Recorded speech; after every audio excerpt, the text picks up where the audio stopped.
السلام علیکم، میں ہوں دوست محمد اور آپ دیکھ رہے ہیں ڈی انسپائر ٹی وی۔ آج ہم ایک نہایت اہم اور حیران کن موضوع پر بات کریں گے۔ یہ موضوع ہے ہاروت اور ماروت کا واقعہ۔ یہ دو فرشتے ہیں جن کا ذکر قرآن مجید میں آیا ہے، لیکن سوال یہ ہے، یہ کون تھے، کہاں آئے، انہوں نے کیا سکھایا، اور اسلام ہمیں اس واقعے سے کیا سبق دیتا ہے؟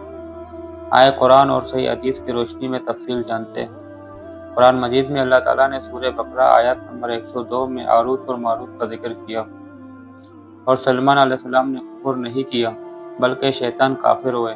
وہ لوگوں کو جادو سکھاتے تھے، اور وہ جادو جو بابل میں ہاروت اور ماروت دو فرشتوں پر اتارا گیا تھا، اور وہ دونوں کسی کو بھی کچھ نہ سکھاتے مگر یہ کہ پہلے کہہ دیتے ہم تو محض آزمائش ہے، سو تو کفر نہ کر۔ اس کا خلاصہ یہ ہے کہ ہاروت اور ماروت اللہ کے فرشتے تھے۔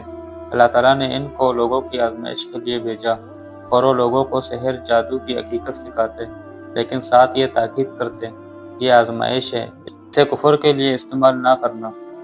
اس سے معلوم ہوا کہ وہ خود کفر یا جادو کے مرتکب نہیں تھے بلکہ لوگوں کو حقیقت اور فتنے سے آگاہ کرنے کے لیے بھیجے گئے۔ اور دوستو، احادیث اور مفسرین کی وضاحت یہ ہے۔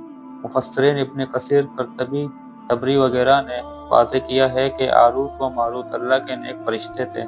ان پر جادو کے کچھ اصول بطور آزمائش نازل کیے گئے تاکہ یہ معلوم ہو کہ کون اس علم کو غلط استعمال کرتا ہے اور کون اس سے بچتا ہے۔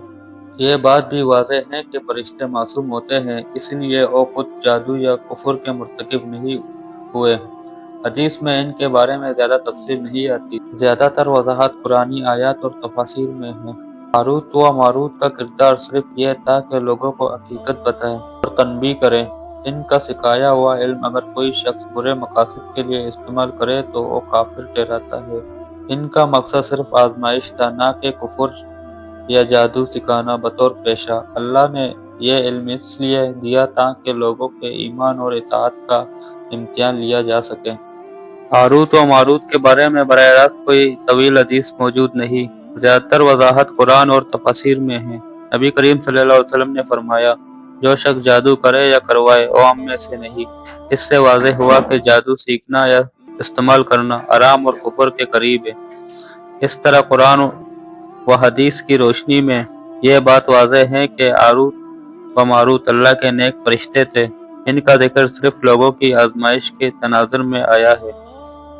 دوستو، آج بھی کچھ لوگ اپنی خواہشات پوری کرنے کے لیے اس علم کا استعمال کرتے ہیں، جیسے کہ شوہر بیوی میں جدائی ڈالنا، کسی کا کاروبار بند کرنا، کسی کا رشتہ توڑنا، کسی عورت کو بچے پیدا نہ ہونا یا دوسرے کو نقصان دینا، اور یہ جادو کرنا یا کروانا گناہ کبیرہ ہے۔ نبی کریم صلی اللہ علیہ وسلم نے فرمایا، جو شخص جادو کرے یا کروائے وہ ہم میں سے نہیں۔ اس سے واضح ہوا کہ جادو سیکھنا یا استعمال کرنا حرام اور کفر کے قریب ہے۔ تو دوستو، ہاروت اور ماروت کا واقعہ ہمیں یہ سکھاتا ہے کہ جادو حقیقت میں ہے، لیکن ایمان اور قرآن اس کا علاج ہے۔ فرشتوں نے خود واضح کیا تھا کہ کفر ہے۔ انسان کو اللہ کی کتاب قرآن مجید اور رسول اللہ صلی اللہ علیہ وسلم کی سنت کی تعلیمات پر عمل کرنا چاہیے، نہ کہ جادو اور شیطان کے راستے پر چلنا۔ اللہ تعالی ہمیں اور ہماری نسلوں کو ہر قسم کے فتنوں سے محفوظ رکھے، آمین۔ تو دوستو، آج کے لیے اتنا ہی، ملتے ہیں اگلے ویڈیو میں۔ دعاؤں کے ساتھ، فی امان اللہ۔